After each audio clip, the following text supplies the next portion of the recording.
Salut à tous, bienvenue à cette dernière séance du choix d'investissement. Dans le précédent cours, nous avons vu la définition du choix d'investissement. Bien sûr, on a quand même un que griffe, nous avons eu à parler ce qu'on entend par l'investissement et pourquoi aujourd'hui on peut parler du choix d'investissement. Voilà.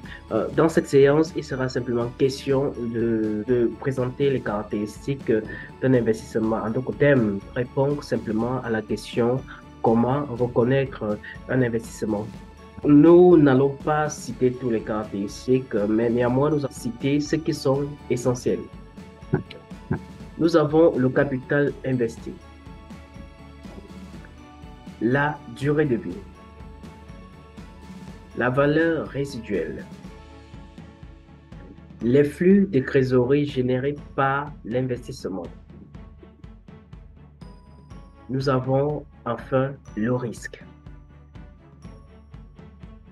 Le capital investi. Eh bien, chers amis, vous saviez que se lancer dans un investissement, ça demande des énormes, d'accord, des énormes dépenses, ça demande de lourdes charges. Donc, le capital investi est donc très, très important. Nous avons la durée de vie, ce qui est d'ailleurs très capital. La connaissance de la durée de vie de l'investissement est indispensable pour l'évaluation des gains attendus. On retient la durée pendant laquelle le projet génère des flux de trésorerie positifs.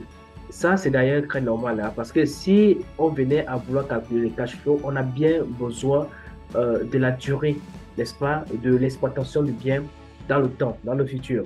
Voilà, si on n'a pas cette durée-là, il nous sera très difficile de pouvoir calculer euh, les gains attendus. La valeur résiduelle. Chers amis, ici je ne vous apprends rien. Nous savons tous que la valeur résiduelle représente le prix de revente de l'investissement à la fin du projet. Cette revente permet le plus souvent de dégager une plus-value dans la mesure où l'immobilisation est généralement totalement amortie. Et n'oubliez pas que c'est un point qui intéresse aussi en quelque sorte la fiscalité, hein, même si ce point n'est pas soulevé ici. Lorsque vous réalisez une opération, n'est-ce pas, de vente dans un territoire national, d'accord, c'est que sûr, vous réalisez des bénéfices et de là, la fiscalité vient prendre sa quote part. Voilà. Donc, au niveau même des plus ou moins values, la fiscalité aussi s'applique dessus. Bon, ça, c'est une parenthèse. Les flux de trésorerie générés par l'investissement. Ici, nous parlons bien sûr des cash flows.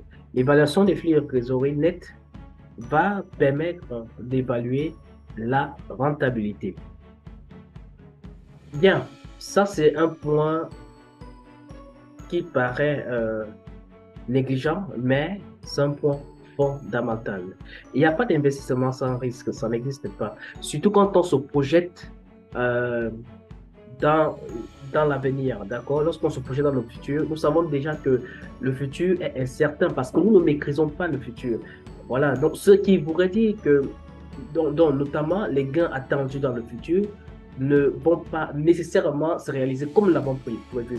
Donc, il faut tenir compte du risque dans ce sens. Par principe, toute projection dans le temps est soumise à l'incertitude. Tout projet d'investissement productif ne peut avoir de sens et se justifier que si le capital investi permet d'envisager une rentabilité financière importante au cours des années futures.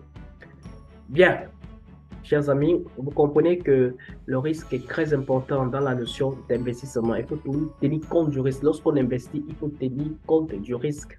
Le risque zéro n'existe pas. À partir du moment où on se projette dans l'incertitude, on se projette dans le futur. Le futur, c'est l'incertitude. Parce qu'on n'est pas sûr que ce qu'on a prévu, ça va se passer tel que les choses ont été prédestinées. Non, non. Le risque existe. Il faut tenir compte de ça. Voilà. Bien, se termine cette troisième séance, voilà, qui portait sur le choix d'investissement. Voilà, il était question ici de soulever la définition du choix d'investissement et les caractéristiques de ce dernier. Merci à vous